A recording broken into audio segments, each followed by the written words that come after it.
अज्ञानतिमिरान्धस्य ज्ञानाञ्जनशलाकया चक्षुरुन्मीलितं येन तस्मै श्रीगुरवे नमः। नमो विष्णुपादाय कृष्णप्रेष्ठाय भूतले श्रीमते भक्तिवेदान्त स्वामिन्निति नामिने। नमस्ते सारस्वते देवे गौरवाणी प्रचारिणे निर्विशेषशून्यवादी पाश्चात्यदेशतारिणे। जय श्रीकृष्ण चैतन्य प्रभु नित्यानन्द श्री अद्वैत गदाधर श्रीवासादि गौरभक्तवृन्द। हरे कृष्ण कृष्ण कृष्ण हरे हरे, हरे राम राम राम हरे हरे। मूकं करोति वाचालं पंगुं लङ्घयते गिरिं यत्कृपातमहं वन्दे श्रीगुरुं दीनतारणं। Hare Krishna and welcome back to today's episode of the Mahabharata. In the last episode we have seen how the Pandavas have come out of their living 1 year in the kingdom of Virata under disguise incognito, and having completed their 1 year term, Brihannala revealed himself to be Arjuna to all the Kauravas who had come to attack the kingdom of Virata, and they were all defeated by Arjuna all alone, and they had to go back empty handed. And after that we have seen the unimpeachable character of Arjuna. When King Virata, coming to know of the real identity of the Pandavas, he offered his daughter Uttara in marriage to Arjuna. Arjuna, having been her teacher, very clearly said that he was in the role of her father and he could not marry her, and instead it was decided that Arjuna's son Abhimanyu will marry Uttara, and in this manner the marriage of Uttara and Abhimanyu was conducted in the kingdom of Virata, and many people had come to attend it. Even King Drupada had come, Krishna and Balarama had come. So like this, all of them had assembled there, and after the wedding celebrations they all got together to discuss on the next steps to take back the kingdom of Indraprastha back from the Kauravas. So what their discussions led to is what we will look at today.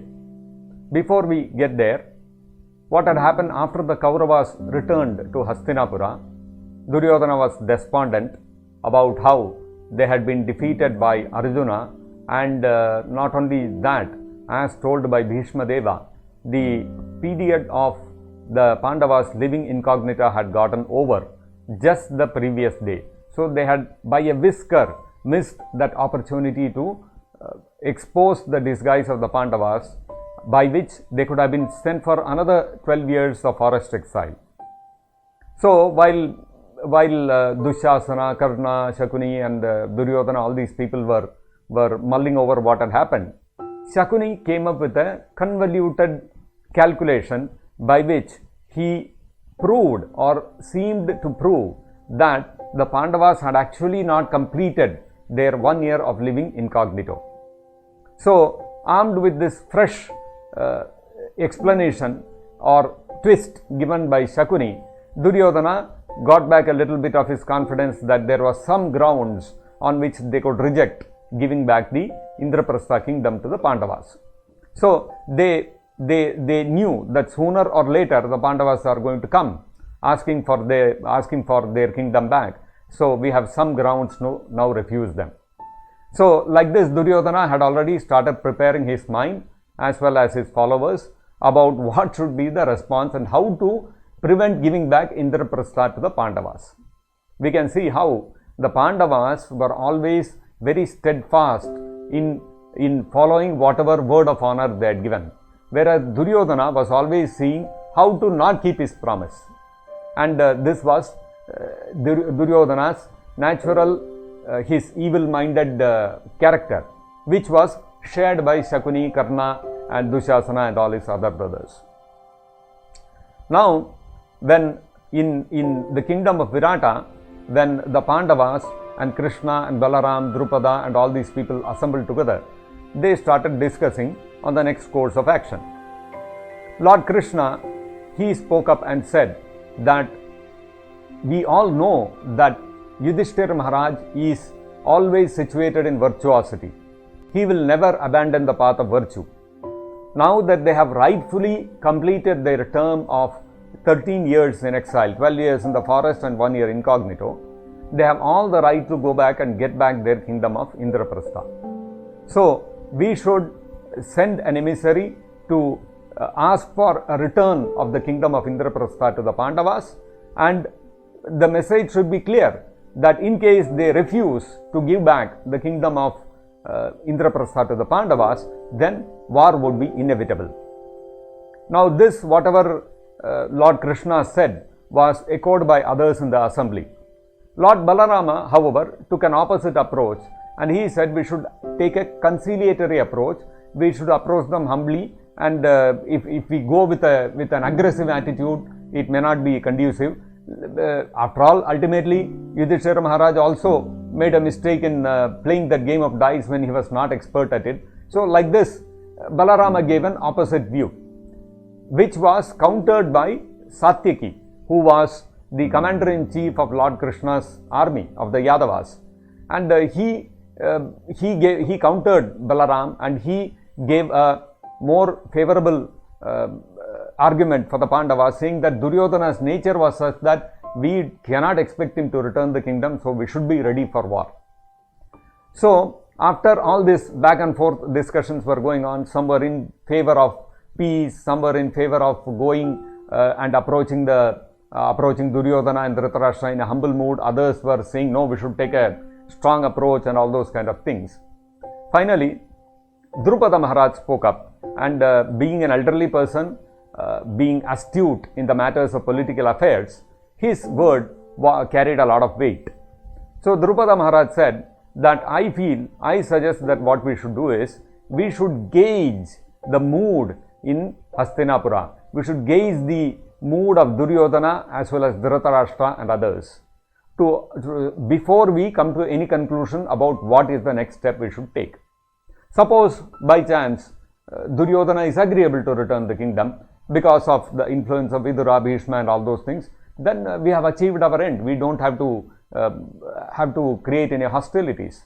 On the other hand, if Duryodhana continues his inimical attitude, then we have to take steps to assemble army and all those things, because Duryodhana is quite powerful. So we should start talking to our allies. We have to build up our army also. So unless we know what is his mood, we will not be able to take the right decision. So I suggest, Drupada said, I suggest that I have my priest, who is a qualified Brahmana, very austere, he lives very simply, is very truthful, very humble. So this kind of person, if we send to the assembly of Hastinapura, everyone will respectfully receive him, and because he is very intelligent, he will be able to assess the mood of the people and give us the right pulse of what is happening there. Then when everybody heard this, everybody was in agreement with whatever Drupada said, and they said, yes, what you are saying is absolutely right, let us go ahead with this plan.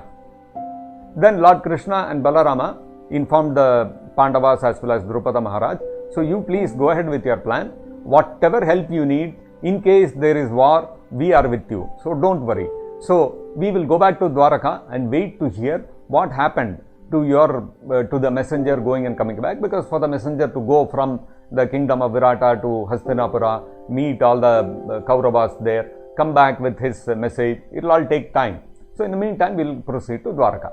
Like this, Krishna and Balaram left for Dwaraka, and Drupada Maharaj called his priest, his Purohit, and he spoke to him, and he told him, see, this is what we want.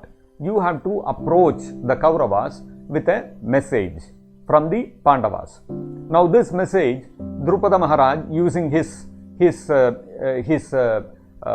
worldly wise wisdom, he told the Purohit that how the message has to be positioned.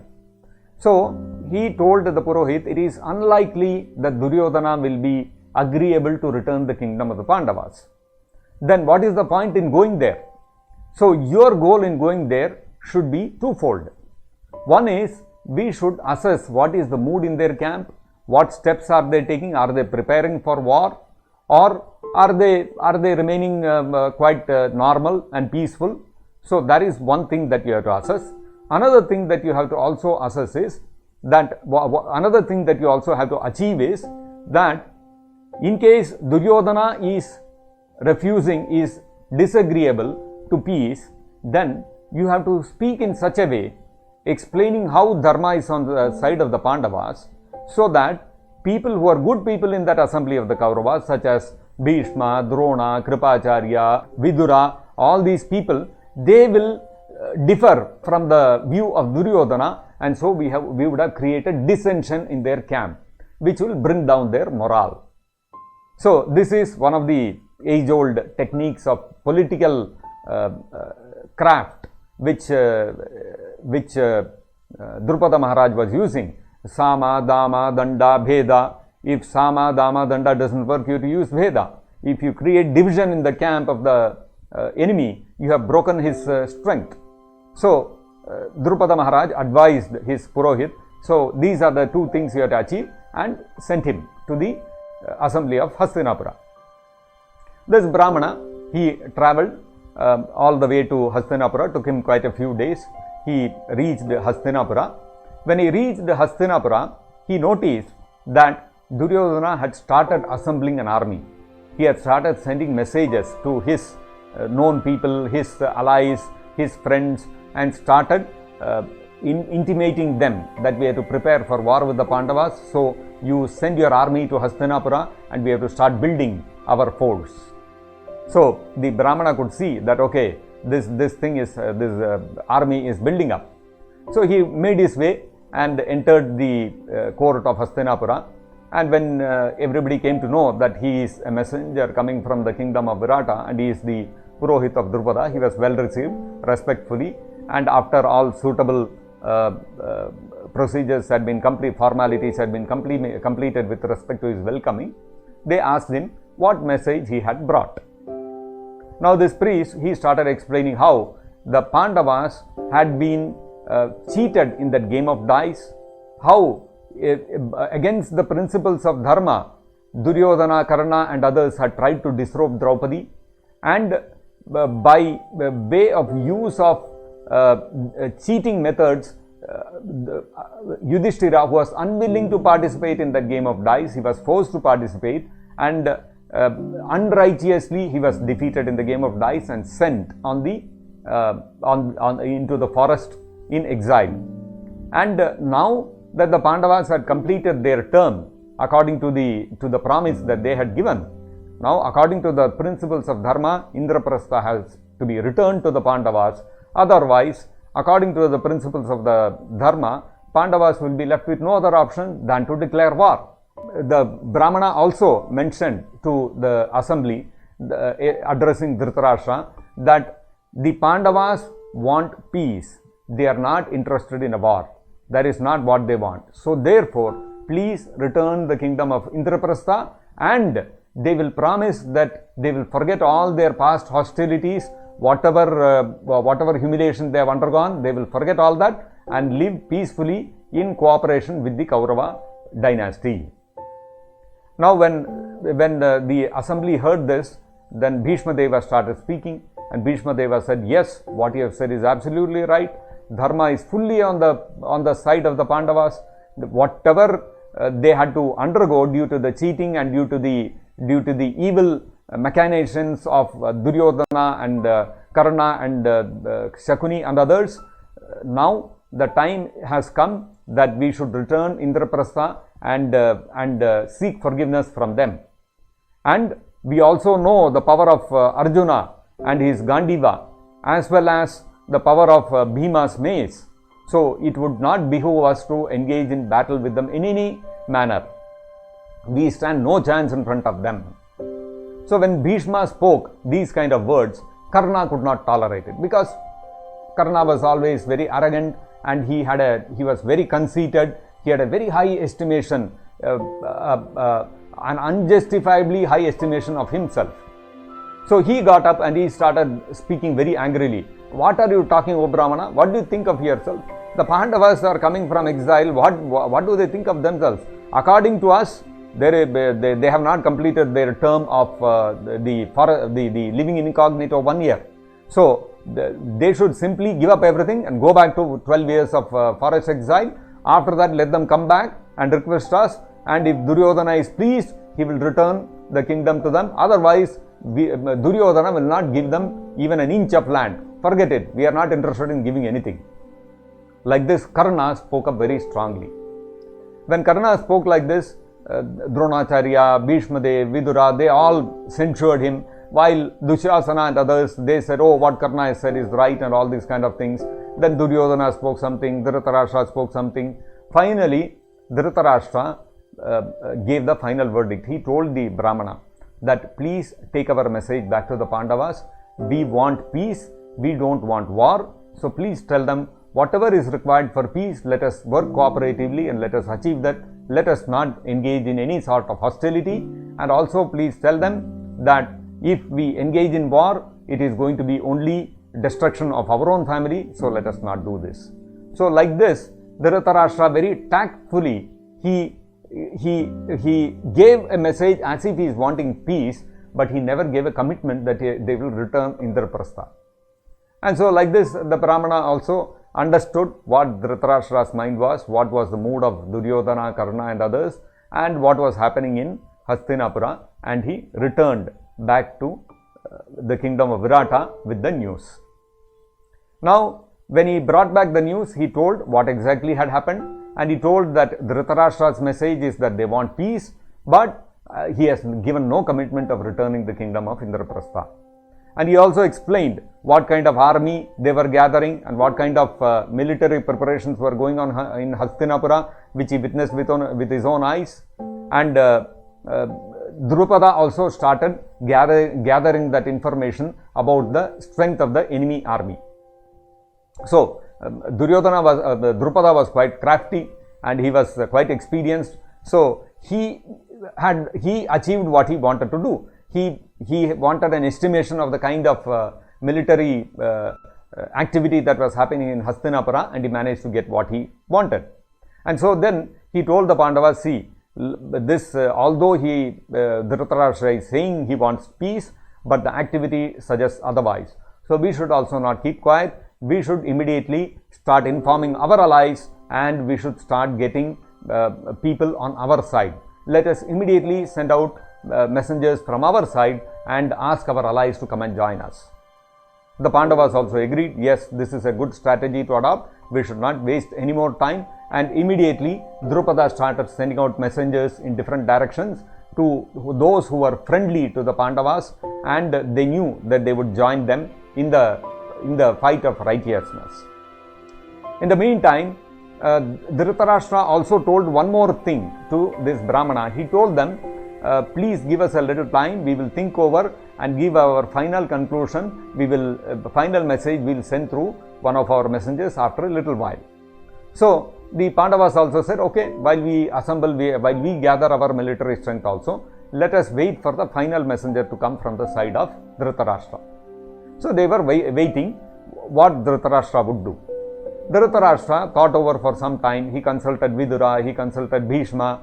They were all naturally in favor of the Pandavas and telling him to return the kingdom of Indraprastha to the Pandavas, whereas Duryodhana was totally against it. Duryodhana was not interested in giving back anything. Duryodhana was sticking to his stand that the Pandavas have not completed their 1 year of living incognito, so they have to go back to their 12 year of exile. So Duryodhana continued to be unreasonable, and Dhritarashtra did not have the guts, he did not have the courage to go against Duryodhana, so he was being overwhelmed by what Duryodhana was saying. At the same time, Dhritarashtra knew that although Karna was so boasting and all those kind of things, Karna was not going to be able to protect Duryodhana, although Duryodhana also had great faith in Karna's prowess. But Dhritarashtra had a good idea. He had a proper understanding of the reality, and he knew that if there was a war, all his sons would be killed. So now what to do? Dhritarashtra was in a dilemma. He could not go against his son Duryodhana and return the kingdom to the Pandavas, in which case the war could be fully averted. At the same time, he did not want the war. Now what to do? So he thought of sending Sanjaya with a message to the Pandavas who were living in Virata. Now, what was that message which Dhritarashtra sent through Sanjaya, and what was the response of the Pandavas to this? Please join us in our next episode to know about this. Thank you. Hare Krishna. Jagat Guru Srila Prabhupada ki jai. Nitai Gaur Premanande Hari Hari Bol.